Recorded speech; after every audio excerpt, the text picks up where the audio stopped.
Назар аударыңыздар. Жамбыл облыстық төтенше жағдай департаменті ескертеді. Шомылу кезінде қайғылы жағдайлардың негізгі себептері ретінде көбіне қалтырап, суық тию болып табылады. Ата-аналар балаларды жазғы уақытта қараусыз қалдырмаңыздар. Үнемі олардың жүрген жерін нақтылап, су қоймаларына жалғыз жібермеңіздер. Ескерту белгілері мен жазулары бар қалқандар орналасқан жерде шомылуға, шомылу шекарасын көрсететін белгілерден ары жүзуге түбегейлі тыйым салынады. Шомылуға таңдалынып алынған жер құмды жағада болып, суға түсетін жері ыңғайлы болуы тиіс. Әр адам бірінші көмек көрсету ережелерін білуі тиіс. Есте сақтаңыз.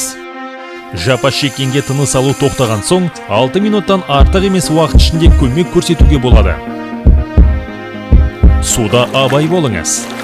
Суда қайғылы жағдай орын алғанда 101 және 112 телефондары арқылы өртке қарсы қызметке жедел хабарласыңыз.